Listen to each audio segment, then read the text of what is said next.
안녕하십니까. 성모일병원에서 수부외과를 담당하는 김철진입니다. 예, 저는 정형외과를 담당하고 있는 조진희 원장입니다.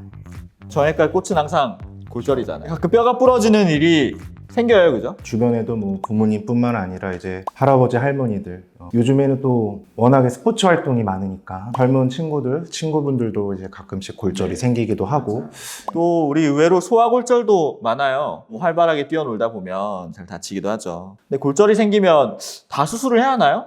이거 골절이에요 라고 하면 벌써 환자분들이 겁부터 먹어요. 수술해야 되나요? 그렇죠.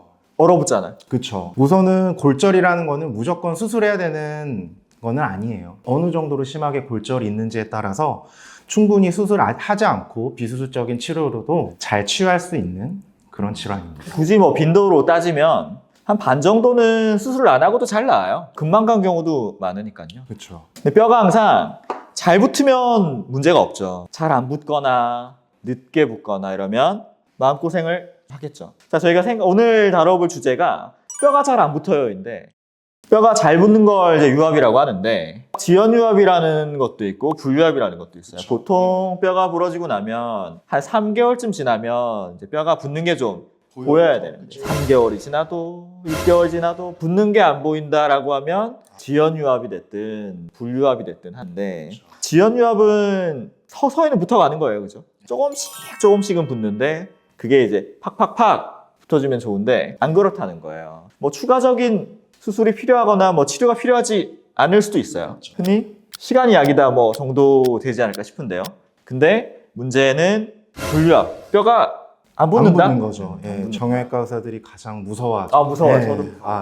불유압이 왜 생길까요, 불유압이? 글쎄요, 뭐 여러 가지 원인들이 있을 수 있겠죠. 우선은 골절의 특성을 먼저 생각을 해봐야 될 것 같아요. 이 골절이 어느 위치에 생겼는지, 뼈와 뼈 사이를 이제 관절이라고 부르는데 이 관절에 가깝게 골절이 생겼는지, 아니면은 뼈의 중간에 몸통에서 생겼는지, 혹은 뭐 골절의 양상이 이렇게 금만 같다든지 아니면은 여러 조각으로 부셔졌다든지 이런 것들을 많이 좀 생각을 해봐야 될 것 같아요. 그리고 뼈뿐만 아니라 이 뼈 주변에 있는 연부 조직들도 중요해요. 이 연부 조직이라고 하는 거는 뭐 근육이 될 수도 있고 지방이 될 수도 있고 피부가 될 수도 있고 혈관이나 신경 같은 것들을 다 통틀어서 이제 연부 조직이라고 하는데요.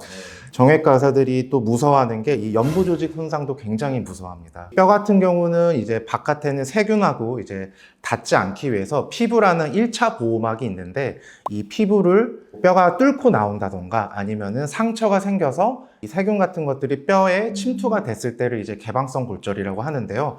그런 경우들은 아무래도 불리할 확률이 훨씬 높아지게 되죠. 어떻게 다쳤느냐가 그렇죠. 일단 중요한 거예요, 그죠? 근데 뭐 이제 골절이 어떻게 생겼냐도 중요하지만 사실 환자 본인의 이제 특성 같은 것들도 굉장히 중요하다고 생각이 되는데요. 어떤 것들이 있을까요? 어떤 지병을 뭐 가졌느냐도 좀 포함이 될 거고, 예를 들면 당뇨가 있으면 아무래도 좀 염증 같은 것들도 잘 생기고 대사 활동이 좀 떨어질 수 있으니까 좀 골대사도 좀 떨어질 것 같고, 그러면 불유압의 확률이 좀 더 높지 않을까 싶고, 뼈가 붙으려는 이미 작용을 해야 되는데 좀 작용이 조금 떨어지니까. 또 뭐가 있을까요? 흡연하시는 분들, 말초 혈관이 축이 좀 잘 생기잖아요. 뼈들도 이제 붙으려면 혈관에서 영양분을 많이 받아가지고 붙어야 되는데 혈관들이 좀 줄어드니까 영양분을 좀 덜 받을 수밖에 없고, 그러면 좀 불유압이 생길 수도 있을 것 같고. 술은 어떤 것 같으세요? 술은 사실 염증과도 좀 관련이 있고 골절 자체에 큰 영향을 주기보다는 아무래도 술을 많이 마시게 되면은 골절 주변에 염증 조직들이 이제 염증이 조금 더 심하게 되고, 술을 많이 먹었을 때 사실 가장 안 좋은 거는 적절한 고정 치료와 이런 것들을 조금 서투르게 하는 경우도 많이 생겨요. 있죠. 맞아요. 술 드시면 뭐 하라는 깁스는 잘 안 하시고. 나이는 어떻게 생각하세요? 뭐 절대적인 요소는 아니지만 연세가 많이 드신 할아버지나 할머니들은 기초 대사량뿐만 아니라 이런 치유 능력 같은 것도 젊은 사람들에 비해서는 어느 정도는 조금 부족할 수가 있다. 절대적으로 무조건 뼈가 안 붙는다는 건 아니죠. 근데 아무래도 조금 불리한 요소로 작용할 수 있다. 신진대사가 조금 떨어질 수 있으니까 아마 골대사도 좀 떨어지지 않을까 싶고요. 또 다른 요소는 뭐가 있을까요? 과연 의사들이 적절한 치료를 했느냐가 굉장히 중요한 요소로 작용한다고 생각해요. 그래서 환자도 중요하지만 치유를 잘 해주는, 치료를 잘 이끌어주는 의사를 만나는 것도 골절의 치유의 중요한 요소라고 그러네요. 생각이 듭니다. 네. 예. 보통 골절이 되면 이제 뼈가 연속성이 좀 어긋났다고 봐야죠. 그렇죠. 그러면은 적절히 좀 맞춰놓고 고정을 하고 안정성을 좀 줘야죠. 제일 흔한 게 깁스라고 하잖아요. 상황에 따라 뭐 통깁스를 할지 반깁스를 할지 뭐 이런 것들은 담당하시는 주치의랑 상의하면 되니까요. 저는 그래서 환자분들한테 이제 깁스라고 하는 이 고정 치료를 왜 해야 되냐고 이제 설명을 드릴 때 플라스틱이나 나무 같은 거가 이제 부러지게 되면 거기다 이제 본드를 발라요. 이제 본드를 발라 놓으면 이게 어느 정도 꾸덕꾸덕 붙을 때까지는 가만히 좀 놔둬야 되지 않겠니?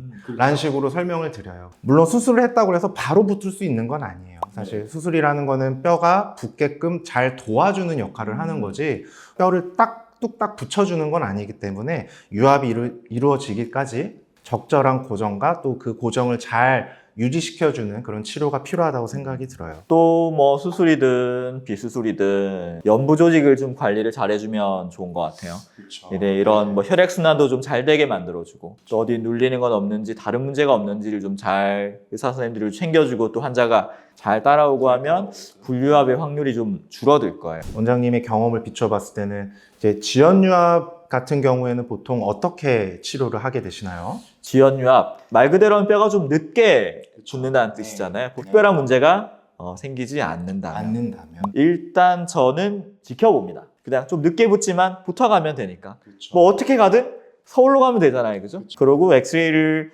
주기적으로는 꼭 찍어봐요. 그러고 엑스레이 비교를 해봐요. 이제 환자분들이 엑스레이를 보통 찍고 진료로 오게 되는 경우들이 있는데 이제 진료실에 오자마자 먼저 여쭤보죠. 좀 붙었나요? 엄청 물어보죠. 얼마나 궁금하겠어요. 의사님 저도 궁금한데 저도 궁금해요. 조금 붙었어요라고 그 한마디가 딱 떨어지는 순간 환자분들은 좋아요. 표정이 뭐 좋죠. 굉장히 좋죠. 결론은 지연유압은 대부분 좀 지켜봅니다라고 하고요. 그런데 엑스레이를 2달, 석 달 전에 찍은 것과 지금 오늘 찍어본 것에 차이가 없어요. 더 진행도 안 보이고 뼈가 붙는 신호가 안 보이는 것 같아요. 그러면은 분류압이라고 진단을 내리기도 하죠. 그렇죠. 이게 분류압이다라고 판단을 한다면 추가적인 치료가 좀 필요할 수도 있어요. 분류압도 종류가 2종류로 나누기는 해요. 그렇죠. 크게 두 종류로 나누게 되죠.